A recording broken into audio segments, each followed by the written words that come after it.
আমার প্রিয় শিক্ষার্থী বন্ধু, মাধ্যমিক 2026-এর জন্যে 50টি অতি গুরুত্বপূর্ণ সংক্ষিপ্ত প্রশ্নের মধ্যে আজকে আমরা 21 থেকে 30 পর্যন্ত এই 10টি প্রশ্ন এবং তার উত্তর আমরা জানব। বন্ধু, এই প্রশ্নগুলি তোমাদের প্রশ্নপত্রে 4-এর দাগে থাকবে, অর্থাৎ প্রত্যেকটি প্রশ্নের মান হচ্ছে 2 নাম্বার করে। তো চলো বন্ধু, দেখে নেওয়া যাক 21-এর দাগের প্রশ্নটি কি বলছে।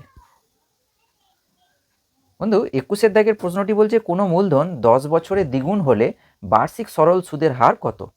বেশ, তো বন্ধু এই প্রশ্নটির জন্যে সরল সুদের অঙ্ক এটা। তো আমাদেরকে কি করে নিতে হবে, যে প্রথমে লিখে নিতে হবে যে ধরি আসল বা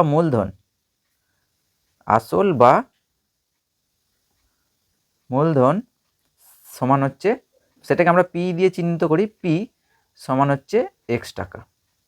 আচ্ছা, এখানে আমাকে সময়ের কথা বলেছে 10 বছর, আর সুদের হারটা নির্ণয়, বার্ষিক সরল সুদের হার কত। তাহলে আমরা লিখে নেব যে সুদের হার সমান হচ্ছে R%। ধরি সুদের হারটা আমরা ধরে নিলাম কত বন্ধু, R%। এবার আমরা লিখব সময়, যেটাকে আমরা টি দিয়ে চিহ্নিত করি, সেটা এখানে বলে দেওয়া আছে 10 বছর, তাহলে লিখলাম 10 বছর। আচ্ছা, দ্বিগুণ হবে, কোনো মূলধন দ্বিগুণ হবে মানে সুদ যা আসল তাই। তাহলে এখানে সুদ হবে বন্ধু, সুদটাকে আমরা চিহ্নিত করি আই দিয়ে, তাহলে সুদ যা আসল তাই। তবেই আমরা, যদি সুদটা এক্স টাকা হয় তাহলে সুদ আসলে কত হবে, এক্স যোগ এক্স 2x, অর্থাৎ আসলের দ্বিগুণ। বেশ, তাহলে আসলের দ্বিগুণ হলে সুদ যা হবে আসল তাই হবে। এখন আমরা প্রত্যেকে জানি সরল সুদের ক্ষেত্রে কি হয় বন্ধু, আই সমান হচ্ছে PRT/100, বা এখানে আইটা হচ্ছে এক্স টাকা, তাহলে আমরা লিখলাম এক্স সমান পিটা হচ্ছে এক্স টাকা, তাহলে এক্স ইন্টু আরটা আমি জানি না, আরটাই আমরা বার করব, আর টিটা হচ্ছে 10 বছর, তাহলে ইন্টু 10/100। এখন এই এক্সের নিচে কিছু নেই মানে 1 আছে, তাহলে সমানের উপরে কেটে যায়, তাহলে এক্স কেটে গেল। আবার একই পাশের ওপর নিচে কাটে, তাহলে এখানে একটা শূন্য ওপর নিচে কেটে গেল, তাহলে এই দিকে থাকলো 1 সমান হচ্ছে R/10। তাহলে কোনাকুনি যদি আমরা গুণ করে দিই তাহলে R সমান পাবো 10×1=10। তার মানে বার্ষিক সরল সুদের হার কত হবে বন্ধু, 10%। তাহলে আমরা লিখে দেবো যে অতএব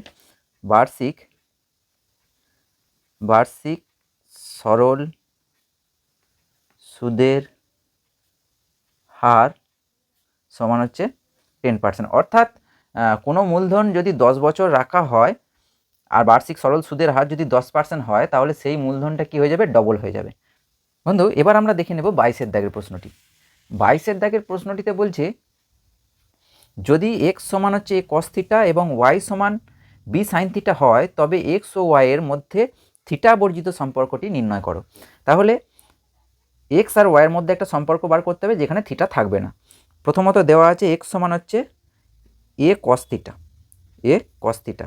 তো এখান থেকে বন্ধু আমরা যদি বার করি যে x/a সমান হচ্ছে cos থিটা হবে, তাহলে মানে এটাকে নিচে নামিয়ে নিলাম, তাহলে x/a সমান হচ্ছে cos থিটা, বা এখান থেকে আমরা লিখতে পারি যে x/a তার হোল স্কোয়ার সমান হচ্ছে cos স্কোয়ার থিটা। বেশ, ঠিক একই রকমভাবে এখান থেকে আমরা এই যে y সমান হচ্ছে b sin থিটা, তো এখান থেকে আমরা বার করব প্রথমত যে বা y/b সমান হবে সাইন থিটা, অর্থাৎ বিটাকে আমরা y এর নিচে নিয়ে এলাম। এবার উভয় পক্ষকে বর্গ করে দেবো, অর্থাৎ y/b তার হোল স্কোয়ার সমান হচ্ছে সাইন স্কোয়ার থিটা। বন্ধু, এখান থেকে আরেকটা লাইন আমরা করে নেব যে এটা যদি ভেঙে নিই তাহলে x² সমান পাবো cos স্কোয়ার থিটা। ঠিক একই রকমভাবে এখান থেকে আমরা পাবো যে y² সমান পাবো সাইন স্কোয়ার থিটা। বেশ, এটাকে আমরা 1 নম্বর নাম্বারিং করে দিলাম, এটাকে আমরা 2 নম্বর নাম্বারিং করে দিচ্ছি। দিয়ে এবার কি করব, 1 ও 2 যোগ করে পাই, তাহলে 1 আর 2 যোগ করে দিচ্ছি। তাহলে 1 আর 2 এই দুটোর বাঁ দিকটাকে যোগ করব প্রথমে, তাহলে হচ্ছে x² প্লাস এখানে আছে y² সমান ডান দিকটার প্রথমে 1 নম্বরের ডান দিকটা আছে cos স্কোয়ার থিটা, তাহলে আমরা লিখে নিলাম cos স্কোয়ার থিটা, আর 2 নম্বরের ডান দিকটা আছে সাইন স্কোয়ার থিটা, তাহলে cos square theta plus sine square theta. বেশ, এখন বন্ধু আমরা প্রত্যেকে জানি যে sine square theta plus cos square থিটার মান হচ্ছে 1। তাহলে এখানে আমরা লিখতে পারি পরের লাইনে যে x² plus y square by b square সমান হচ্ছে 1। এখানে কোনো থিটার ব্যাপার নেই, অর্থাৎ এই যে সমীকরণটা পেলাম, অর্থাৎ এক্স আর ওয়াইয়ের মধ্যে যে সম্পর্কটা পেলাম এর মধ্যে কিন্তু থিটা নেই, তাহলে এটা হচ্ছে উত্তর। কিন্তু এই যে সমীকরণটা পেলাম, এই সমীকরণটা হচ্ছে উপবৃত্তের সমীকরণ। যদিও এটা তোমাদের সিলেবাসে নেই, এটা ক্লাস 11-এ আছে, তবুও আমি বলে রাখছি যে এই যে সমীকরণটা আমরা পেলাম এটা হচ্ছে উপবৃত্তের সমীকরণ। তাহলে সাইন থিটার কস থিটা থাকলেই আমাকে কি করতে হবে, এইটা কাজে লাগাতে হবে যে sine square theta plus cos square থিটার মানটা হচ্ছে 1। তো এই সম্পর্কটাকে কাজে লাগিয়ে এক্স এবং ওয়াইয়ের মধ্যে সম্পর্ক বার করতে হবে। বেশ, 23 দাগের প্রশ্নটি বলছে বার্ষিক 5% চক্রবৃদ্ধি হার সুদে কিছু টাকার 2 বছরের চক্রবৃদ্ধি সুদ 615 টাকা হলে আসল নির্ণয় করো। বন্ধু, এক্ষেত্রে আমরা জানি যে চক্রবৃদ্ধি সুদ সমান চক্রবৃদ্ধি সুদ সমান হয় p into 1 plus r by 100 whole to the power n minus p. এই যে p into 1 plus r by 100 whole to the power n, এটা হচ্ছে সমূল চক্রবৃদ্ধি। এখান থেকে আমরা যদি আসলটাকে বিয়োগ করে দিই তাহলেই কিন্তু চক্রবৃদ্ধি সুদ পেয়ে যাব। বেশ বন্ধু, এখানে পিটা হচ্ছে আসল, তাহলে পি সমান হচ্ছে আসল, এটাই আমাকে কিন্তু নির্ণয় করতে হবে। আচ্ছা, এখানে দেওয়া আছে যে সুদের হার, চক্রবৃদ্ধি সুদের হার, সেটা হচ্ছে স্মল আর, সেটা হচ্ছে এখানে দেওয়া আছে 5%, তাহলে আমরা লিখে নিলাম 5%। আচ্ছা, তার সঙ্গে দেওয়া আছে সময়টা হচ্ছে ফার্স্ট ব্র্যাকেটে এন, স্মল এন, এই যে মাথায় স্মল এন, এটা হচ্ছে 2 বছর। আচ্ছা, আর একটা জিনিস দেওয়া আছে যে চক্রবৃদ্ধি সুদ, সেটা দেওয়া আছে 615 টাকা। এখন আমাকে পিটা নির্ণয় করতে হবে। বেশ, চক্রবৃদ্ধি সুদটা দেওয়া আছে, তাহলে এখানে আমরা বসিয়ে দিচ্ছি যে 615 সমান পি ফার্স্ট ব্র্যাকেটে 1 প্লাস আর এর মানটা হচ্ছে এই যে 5%, তাহলে 5/100 whole to the power n, এনটা হচ্ছে সময়, সেটা কত দেওয়া আছে 2 বছর, তাহলে স্কোয়ার মাইনাস পি। এখন কাটাকাটি যাবে, 5 20 100, 5 1 5। তাহলে পরের লাইনে আমরা পেলাম পি ইন্টু 1 প্লাস 1/20 তার হোল স্কোয়ার মাইনাস পি। বেশ, তো এখান থেকে বন্ধু পিটাকে আমরা কমন দিতে পারি, আর ভেতরটাকে যদি আমরা লসাগু করি, 20 1 20 যোগ 1 অর্থাৎ 21/20 তার হোল স্কোয়ার মাইনাস 1। এই যে পিটা কমন দিয়েছি, তাহলে এই পিটা কত হয়ে গেছে, 1 হয়ে গেছে। আচ্ছা, এরপরের লাইনে আমরা তাহলে লিখতে পারি এই যে 21 স্কোয়ার মানে হচ্ছে 441, আর নিচে 20 স্কোয়ার মানে হচ্ছে 400 মাইনাস 1। বেশ, তাহলে পরের লাইনে আমরা পেয়ে যাচ্ছি পি ইন্টু, এটা যদি লসাগু করি তাহলে বন্ধু 400 লসাগু হবে, তাহলে ওপরটা হবে 441 মাইনাস 400। বেশ, তাহলে পরের লাইনটায় আমরা লিখতে পারবো বন্ধু পি ইন্টু 441 মাইনাস 400 মানে হচ্ছে 41/400, আর এই দিকে কি হয়ে আসছে 615, তাহলে এখান থেকে পেলাম অতএব 615 সমান হচ্ছে এইটা। তাহলে এখান থেকে আমরা লিখতে পারবো বা, আচ্ছা এখানে বা দিয়ে দেওয়াই ভালো, বা তাহলে পি সমান 400টা উপরে চলে যাবে, 41টা নিচে আসবে, তাহলে 615টাকে আমরা প্রথমে লিখলাম, কোনাকুনি গুণ হবে, তাহলে 400টা উপরে চলে যাবে আর নিচে 41টা চলে আসবে, তাহলে ইন্টু 400/41। আচ্ছা, এখানে 615 আর 41 কেটে গিয়ে কত হবে বন্ধু, 15 হবে। বেশ, তাহলে এখান থেকে আমরা যেটা পাবো যে বা পি সমান হচ্ছে 15 ইন্টু 400 মানে হচ্ছে 4 15 60, আর পাশে দুটো শূন্য, অর্থাৎ 6000 টাকা। তাহলে আমরা লিখবো অতএব আসল সমান হচ্ছে 6000 টাকা, অর্থাৎ 6000 টাকার 2 বছরের চক্রবৃদ্ধি সুদ কত হবে বন্ধু, 6000 টাকার 2 বছরের চক্রবৃদ্ধি সুদ 615 টাকা হবে, যে যখন সুদের হারটা কত 5%। বেশ বন্ধু, এবার আমরা দেখে নেব 24 দাগের প্রশ্নটি। 24 দাগের প্রশ্নটা বলছে ও কেন্দ্রীয় বৃত্তের পিকিউ ও পি আর যা দুটি কিউ ও আর বিন্দুতে অঙ্কিত স্পর্শকদ্বয় পরস্পরকে এস বিন্দুতে ছেদ করে, যদি অ্যাঙ্গেল কিউ এস আর সমান 70 ডিগ্রি হয় তবে অ্যাঙ্গেল কিউ পি আর এর মান কত। বন্ধু, এইটার জন্য অবশ্যই করে তোমাদেরকে কি করতে হবে, একটা ছবি অঙ্কন করতে হবে। প্রথমে আমরা একটা বৃত্ত অঙ্কন করে নিচ্ছি। আমরা প্রথমে একটা বৃত্ত এঁকে নিচ্ছি, মোটামুটি একটা বৃত্ত এঁকে নিলাম আমরা, বৃত্তের এটা হচ্ছে কেন্দ্রবিন্দু। এখন আমাকে বলে দিয়েছে দুটো জ্যা, একটা হচ্ছে পি কিউ, একটা হচ্ছে পি আর, তাহলে পিটা কমন, তাহলে পরে আমরা এরকম একটা জ্যা নিলাম, এটা হচ্ছে পি কিউ, আর নিচের দিকে আরেকটা টানলাম, এটা হচ্ছে পিআর, এই যে পিআর। এবার বলছে পিকিউ আর পিআর হচ্ছে দুটি যায়, বলছে কিউ ও আর বিন্দুতে অঙ্কিত স্পর্শক দ্বয়, তাহলে কিউ বিন্দুতে একটা স্পর্শক আঁকছি, কিউ বিন্দুতে একটা স্পর্শক টানলাম, আর আর বিন্দুতে একটা স্পর্শক টানতে বলেছে, আর বিন্দুতে একটা স্পর্শক টানছি। এই স্পর্শক দ্বয় পরস্পরকে বলছে এস বিন্দুতে ছেদ করে, তাহলে এখানে ছেদ করলো এস বিন্দুতে। বলছে যদি অ্যাঙ্গেল কিউ এস আর তার মানে এই কোণটা যদি বলছে 70 ডিগ্রি হয়, 70 ডিগ্রি হয়, তবে কিউপিআর এই কোণটার মান কত হবে? তাহলে এই কোণটার মান আমাকে কিন্তু নির্ণয় করতে হবে। বেশ, তো তার জন্য বন্ধু কি করতে হবে আমাদেরকে? প্রথমত এই কেন্দ্রবিন্দুটা যদি ও হয়, তাহলে ও কিউ আর ও আর এই দুটোকে যোগ করে নিতে হবে, ও কিউ আর ও আর দুটোকে যোগ করে নিলাম। বেশ, প্রথমে বন্ধু এই ছবিতে বুঝিয়ে দিই, তারপর অঙ্কটা করব আমরা। এখন আমরা প্রত্যেকেই জানি যে কেন্দ্রবিন্দুগামী ব্যাসার্ধ স্পর্শকের ওপরে কি হয়? লম্ব হয়, অর্থাৎ এই কোণটাও 90 ডিগ্রি হবে, আবার এই কোণটাও 90 ডিগ্রি হবে,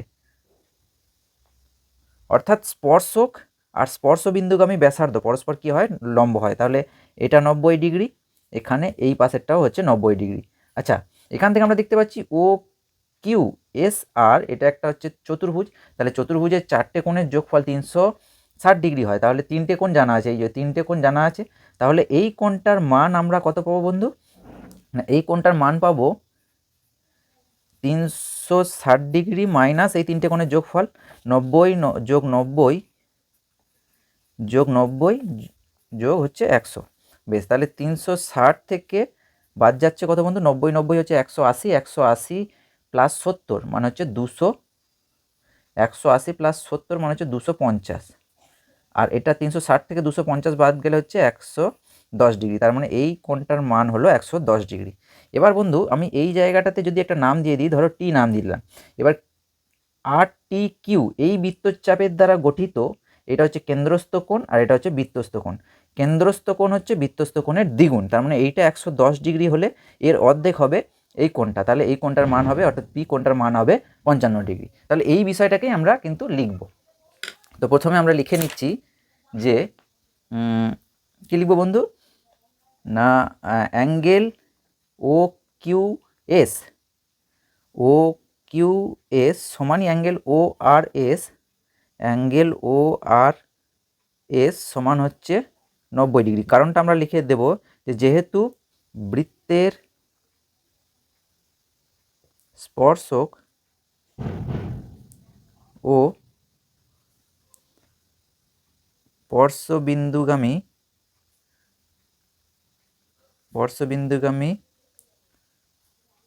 ব্যাসার্ধ পরস্পর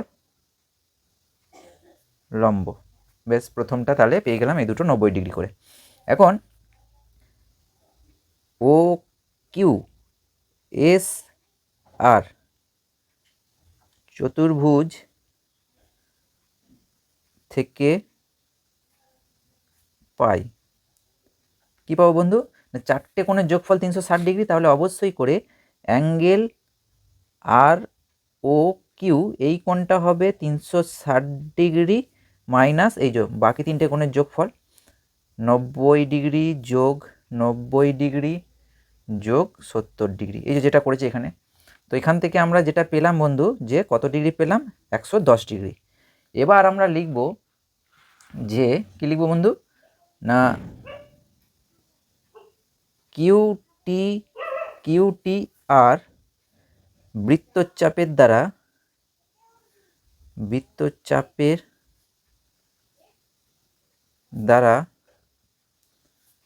গঠিত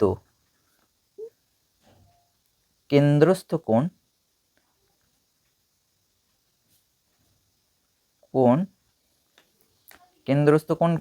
কোণটা কি? অ্যাঙ্গেল আর ও কিউ সমান হচ্ছে 110 ডিগ্রি।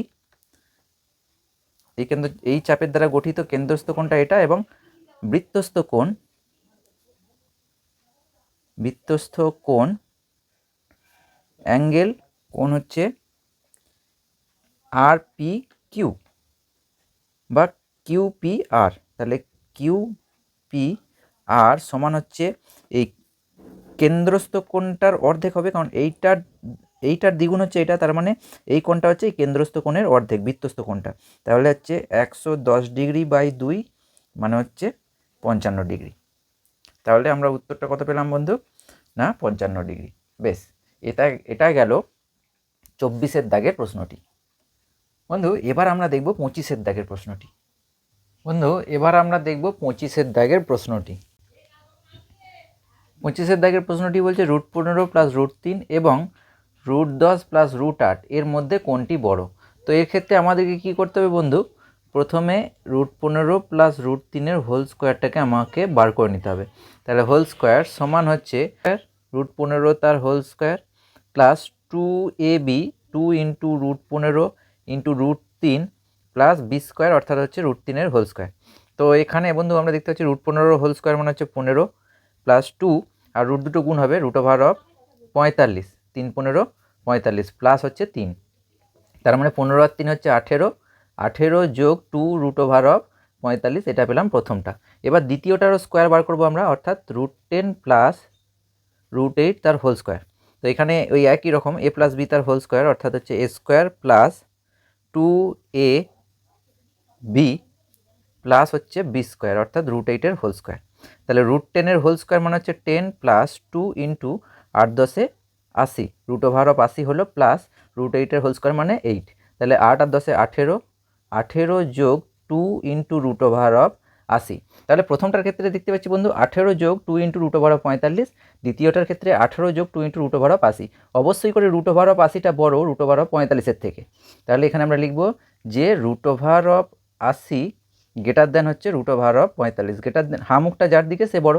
তাহলে এখানে পরের লাইনে আমরা যদি 2 গুণ করি তাহলে 2 ইন্টু √80 গ্রেটার দেন হচ্ছে 2 ইন্টু √45, তার মানে এই গোটাটা বড় কার থেকে? এই গোটাটার থেকে। তাহলে সহজেই বলতে পারি যে এই যে √10 প্লাস √8 এর হোল স্কোয়ারটা বড় কার থেকে? √15 প্লাস √3 হোল স্কোয়ার থেকে। তাহলে সহজেই আমরা বলতে পারি যে তাহলে √10 প্লাস √8 এটা বড় কার থেকে? √15 প্লাস √3 এটার থেকে। ঠিক আছে বন্ধু, এটা হলো 25-এর দাগের প্রশ্নটির উত্তর। বেশ, এবার আমরা দেখে নেব 26-এর দাগের প্রশ্নটি। 26-এর দাগের প্রশ্নটিতে বলছে a/2 সমান হচ্ছে b/3 সমান হচ্ছে c/4 সমান হচ্ছে 2a minus 3b plus 4c by p হলে p এর মান নির্ণয় করো। তাহলে এই গোটাটার সমান আমাকে দেওয়া আছে 2a minus 3b plus 4c by p, এইখানে p এর মানটা আমাকে নির্ণয় করতে হবে। তো এটার জন্য বন্ধু আমি কি করছি, প্রথমে লিখে নিচ্ছি a/2 সমান হচ্ছে b/3 সমান হচ্ছে c/4, আমি এইটুকুনি পোর্শন লিখে নিলাম। এবার দেখো বন্ধু সমান দিচ্ছি আমি পাশে। আচ্ছা, প্রথমে আমরা কি করছি, যেহেতু 2a আছে তাহলে এই প্রথমটার ওপর নিচে 2 দিয়ে গুণ করে নিচ্ছি, তাহলে 2a/4, 2 দিয়ে 2a আর নিচে 2 দুগুণে 4। আচ্ছা, তারপরে b এর সঙ্গে কত আছে বন্ধু? 3, তাহলে 3b/3 3 9 সমান c এর সঙ্গে কত গুণ আছে বন্ধু? 4, তাহলে 4c/4 4 16। এবার এখানে কি আছে, প্রথম দুটোর মধ্যে বিয়োগ আছে আর 3 নম্বরটার সঙ্গে যোগ আছে, তাহলে সেটাই আমরা করব এখানে। তাহলে প্রথম দুটোকে বিয়োগ করছি ওপরে, তাহলে 2a মাইনাস 3b, তারপরে তৃতীয়টাকে যোগ করছি প্লাস 4c বাই নিচেতেও তাই করতে হবে, প্রথম দুটোকে বিয়োগ করব অর্থাৎ হচ্ছে 4 মাইনাস 9, তারপরে শেষটাকে যোগ করে দেবো প্লাস 16।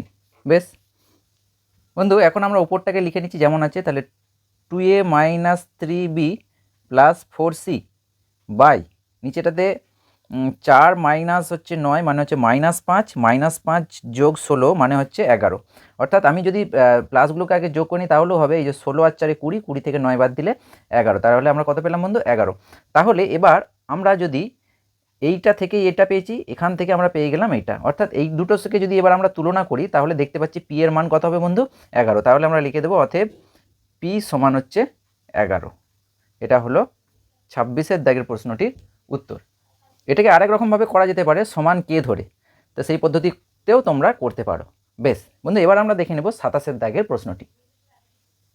27-এর দাগের প্রশ্নটি বলছে ABCD বৃত্তস্থ চতুর্ভুজের এবি ও সিডি বাহুকে বর্ধিত করায় পি বিন্দুতে পরস্পর মিলিত হয়েছে এবং অ্যাঙ্গেল এডিসি সমান 85 ডিগ্রি এবং অ্যাঙ্গেল বিপিসি সমান 40 ডিগ্রি হলে অ্যাঙ্গেল বিএডি এর মান নির্ণয় করো।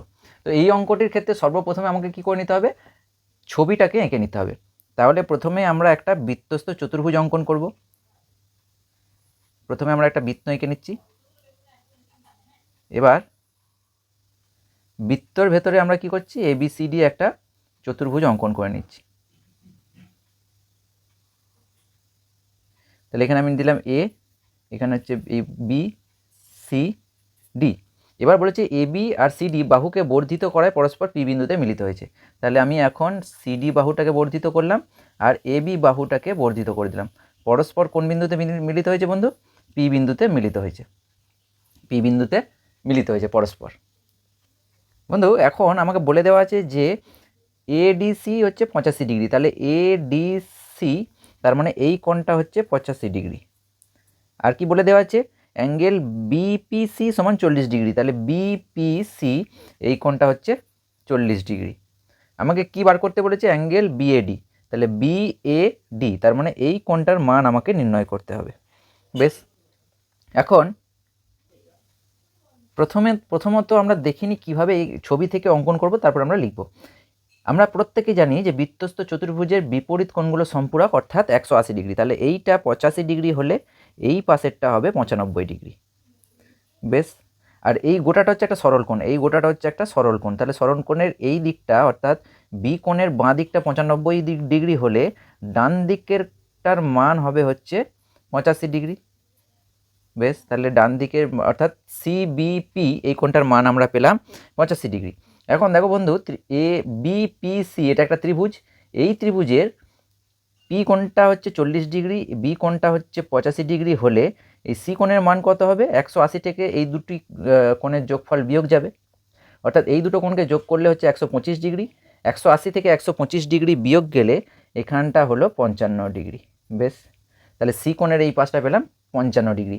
এবার এই গোটা কোণটাও একটা সরল কোণ, তাহলে সরল কোণের এই পাশটা 55 ডিগ্রি হলে এই পাশের কোণটার মান হবে অর্থাৎ ডিসিবি এই কোণটার মান হবে 180 মাইনাস 55 অর্থাৎ হচ্ছে 125 ডিগ্রি। আবার আমরা জানি বৃত্তস্থ চতুর্ভুজের বিপরীত কোণগুলো হচ্ছে সম্পূরক। এক্ষেত্রে এইটা 125 ডিগ্রি হলে এই পাশের কোণটা যেটা আমাকে নির্ণয় করতে দিয়েছে সেই কোণটার মান হবে 180 মাইনাস 125 অর্থাৎ হচ্ছে 55 ডিগ্রি। তাহলে বন্ধু এটা হচ্ছে পুরো বিষয়টা, এটাকে এবার আমরা কি করব, লিখে নেব একে একে করে। তাহলে প্রথমে আমরা লিখব যে অ্যাঙ্গেল এটা 85 ডিগ্রি দেওয়া আছে, তাহলে অ্যাঙ্গেল এডিসি সমান হচ্ছে 85 ডিগ্রি, এটা হচ্ছে প্রদত্ত অর্থাৎ হচ্ছে দেওয়া আছে। তাহলে এখান থেকে আমরা লিখব অতএব অ্যাঙ্গেল এবিসি সমান হচ্ছে 180 ডিগ্রি মাইনাস হচ্ছে 85 ডিগ্রি সমান হচ্ছে 95 ডিগ্রি। আমরা পাশে লিখে নিতে পারি যে যেহেতু বৃত্তস্থ চতুর্ভুজের বিপরীত কোণগুলি সম্পূরক, তাহলে যেহেতু বৃত্তস্থ চতুর্ভুজের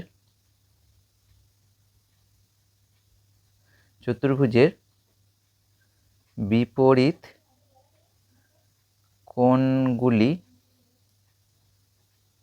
সম্পূরক হয়েছে।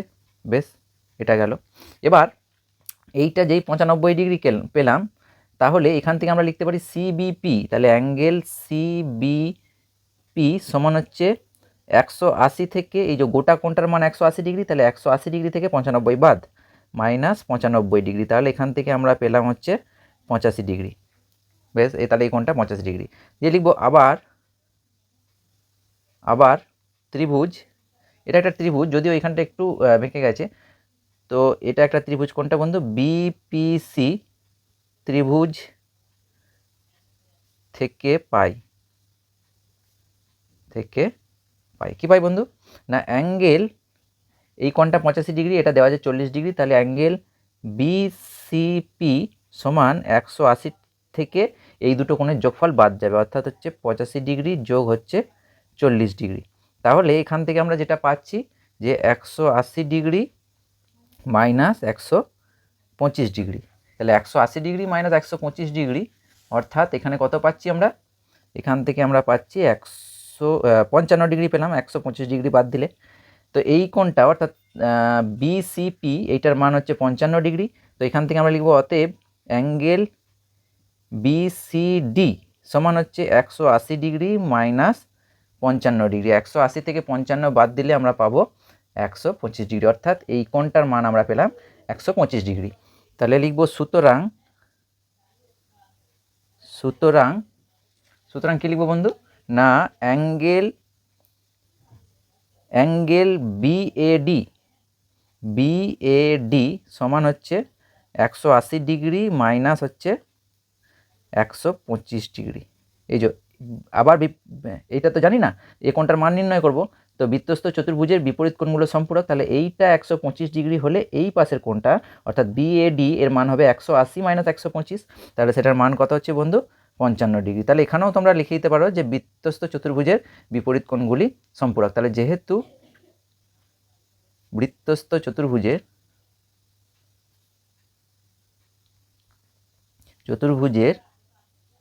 বিপরীত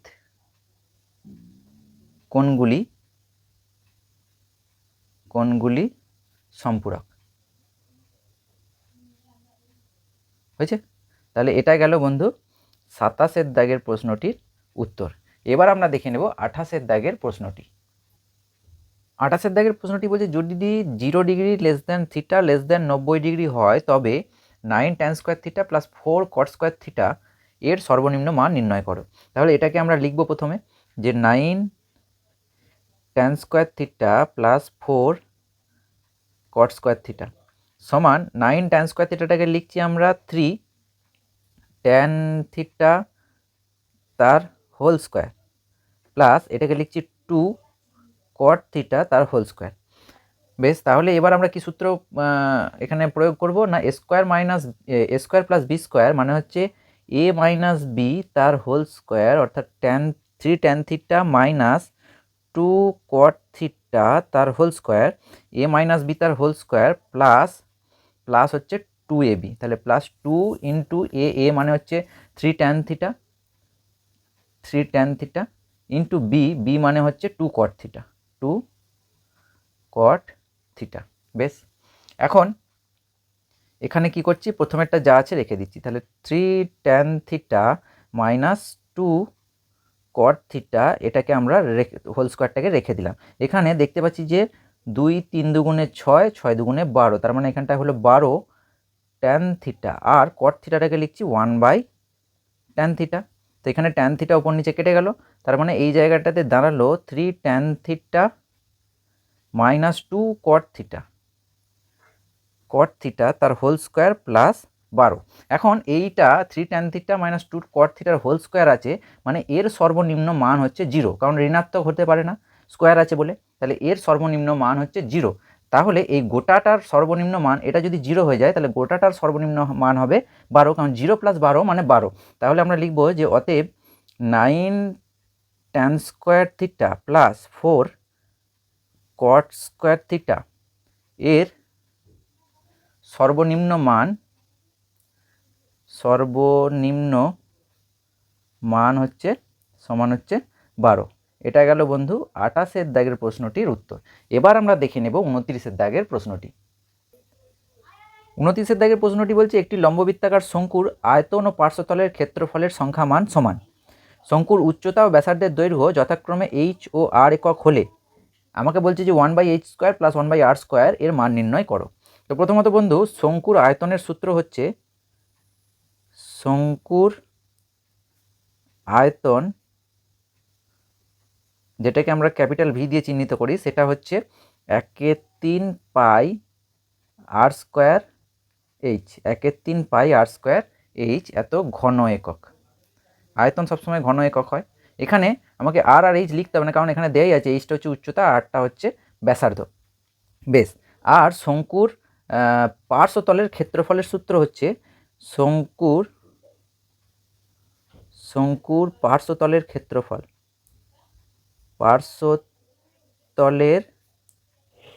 ক্ষেত্রফল সেটাকে আমরা ক্যাপিটাল এ দিয়ে চিহ্নিত করি, সেটা সমান হচ্ছে পাই আর এল।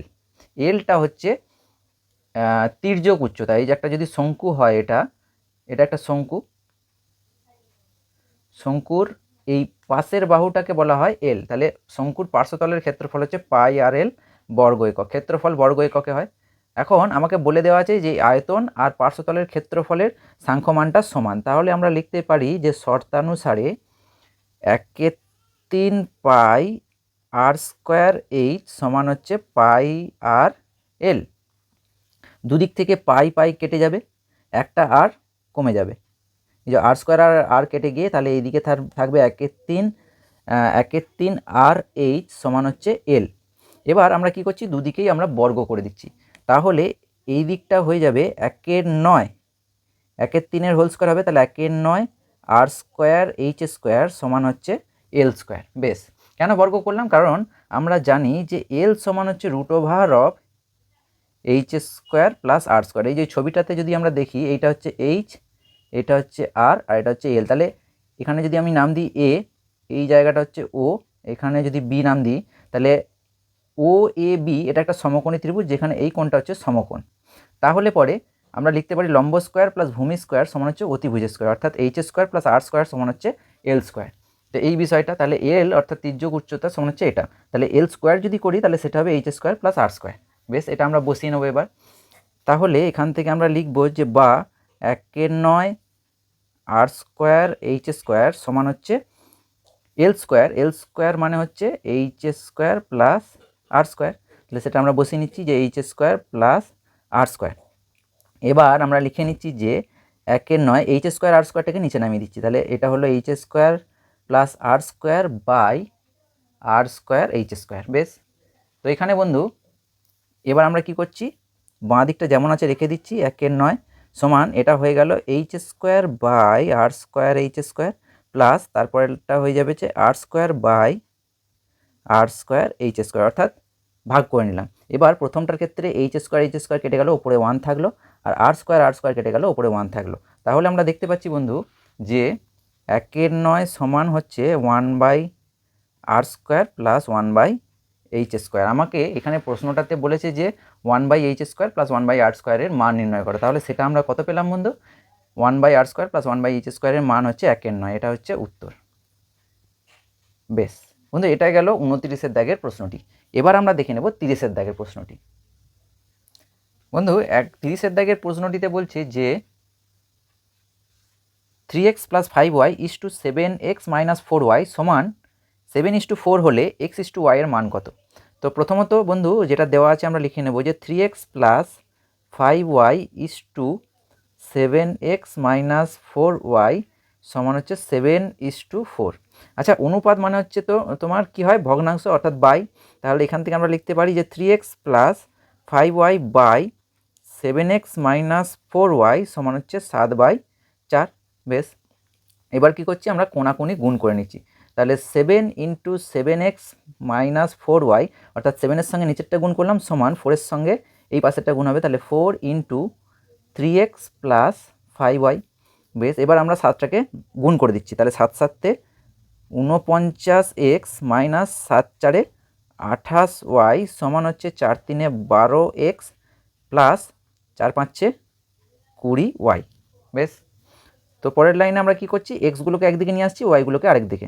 তাহলে এখানে হবে 49x - 12x সমান হবে 20y, মাইনাস ছিল এদিকে গেলে আসবে, এদিকে এলে হবে প্লাস 28y, -28yটা ডান দিকে গেলে হয়ে যাবে প্লাস 28y। এখন 49 থেকে 12 বাদ দিলে হচ্ছে বন্ধু কত না 37, তাহলে 37x সমান হচ্ছে 48y।